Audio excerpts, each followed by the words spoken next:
आज तो बहुत लेट हो गए हम पापा। इतना टाइम तो कभी लगता नहीं है। चाचू का कार्यक्रम बहुत लेट निपटा।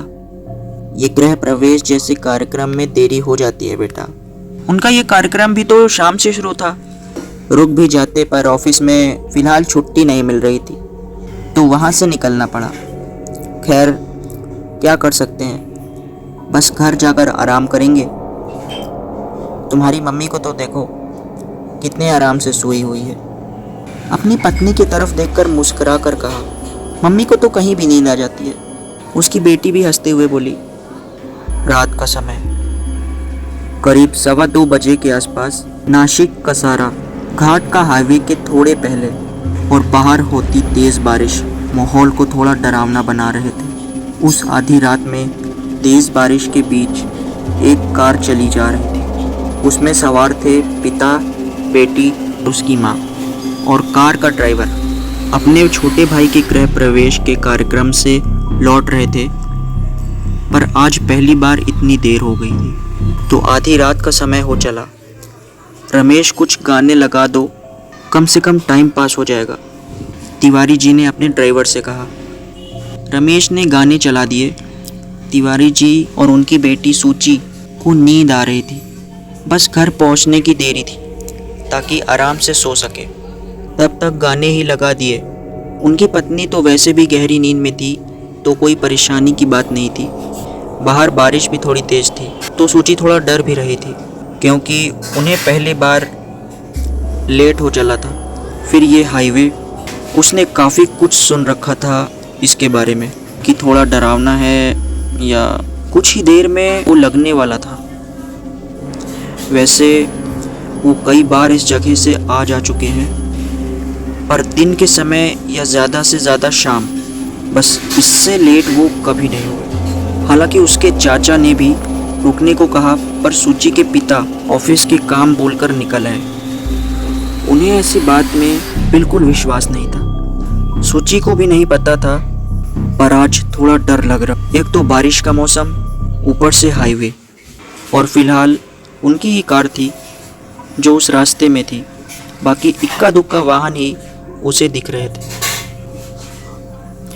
आधी रात को वैसे भी वहाँ पर वाहनों का आवागमन कम ही होता है, इसलिए वो थोड़ा डर रही थी। उनकी कार भी बस अकेले ही मार्ग पर चल रही थी। बेटी को परेशान देखकर उसके पिता ने पूछा कि कोई परेशानी है क्या, तो उसने ना में सर हिलाया। हालांकि डर तो अब भी रही थी।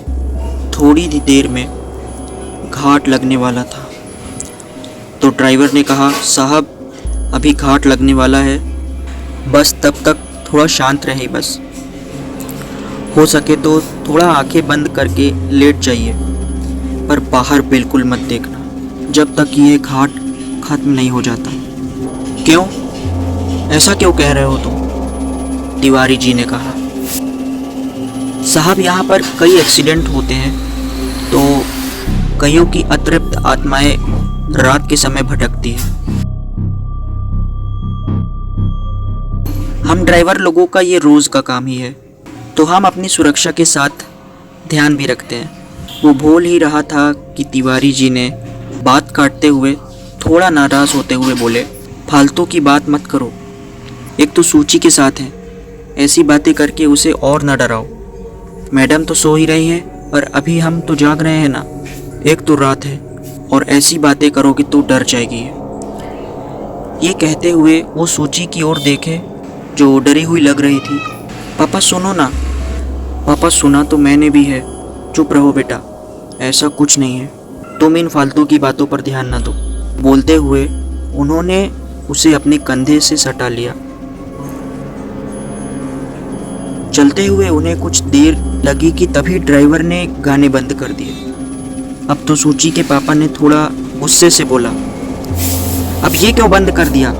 अभी घाट लग रहा है, बस थोड़ी देर के लिए साहब। सूची के पिता आगे कुछ बोल पाते तभी सूची ने उन्हें रोक लिया और इशारे में चुप रहने के लिए कहा, पापा बस थोड़ी देर की ही तो बात है, प्लीज़।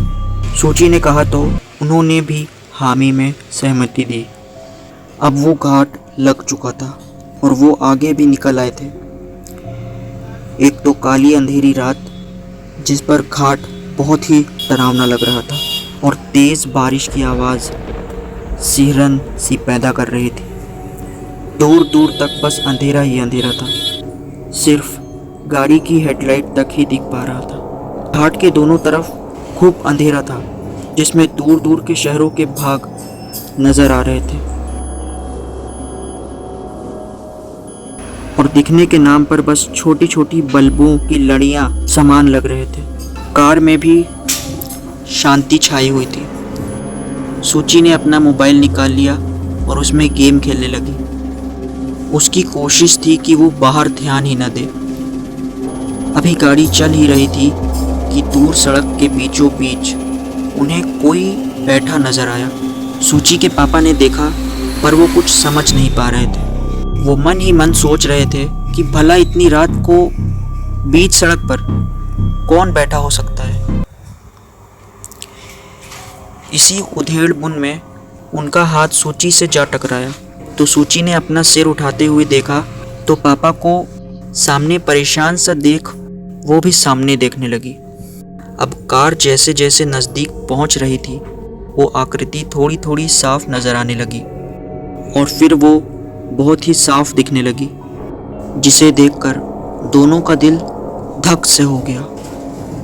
उन्होंने देखा कि ठीक सामने कोई रहस्यमय औरत बैठी हुई थी, जिसने आदिवासियों की तरह घुटनों तक लाल रंग की साड़ी पहनी रखी थी।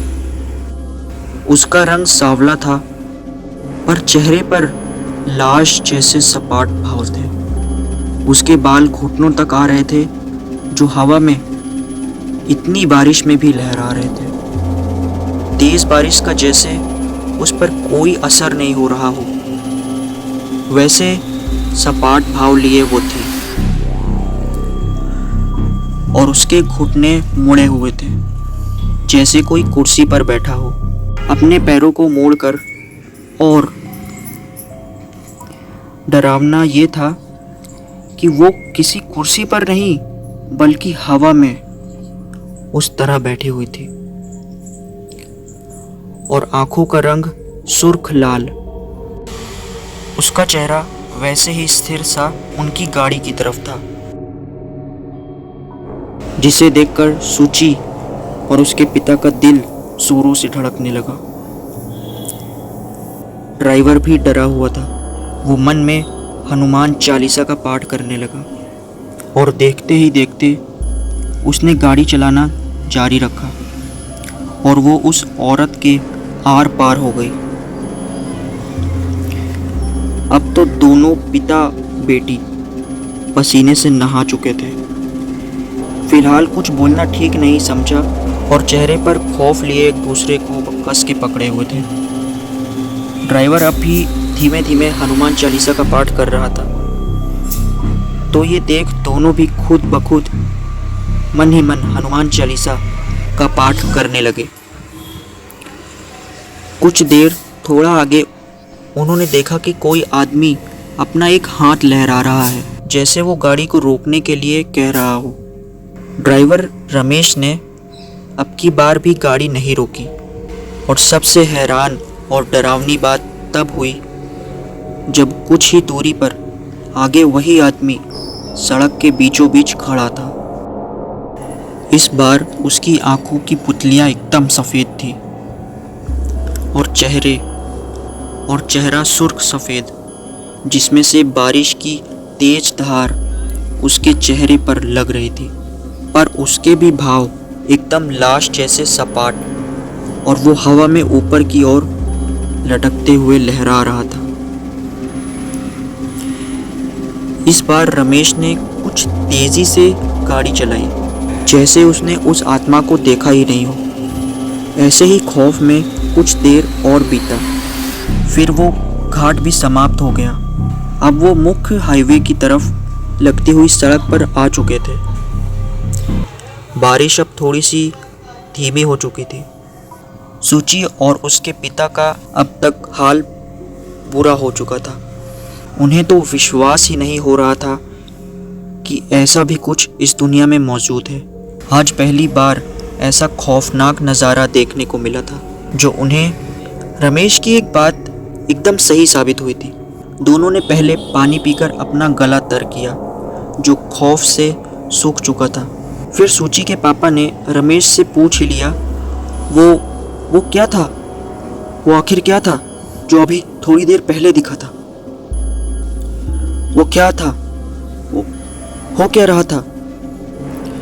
तुमने गाड़ी भी चला दी, जबकि पहली बार उस औरत को मैंने देखा तो मैं तुम्हें रोकने वाला था, पर बाद में उसका रूप देखकर मुझे अजीब सा लगा, तो मैं कुछ कहा ही नहीं। बोलो ना, बोलो वो क्या था रमेश? सूची के पिता ने थोड़ा थरथराती आवाज में कहा। साहब, उन्हें छलावा कहते हैं। मैंने आपसे कहा था ना कि आए दिन हाईवे घाटों पर एक्सीडेंट्स होते ही रहते हैं, तो उनमें कई अतृप्त आत्माएं बन जाती हैं, जिससे कई तो छलावे का रूप धारण कर लेती हैं। ऐसे वक्त पर अगर कोई गाड़ी रोकता है तो जान पर भी बनाती है। ये छलावा हमें भ्रमित करते हैं, जिससे कि हमारा ध्यान भंग हो जाए और हम नियंत्रण खो बैठे। इसलिए सामान्य रहकर ही आगे बढ़ना चाहिए, जैसे कि हमने उन्हें देखा ही नहीं हो।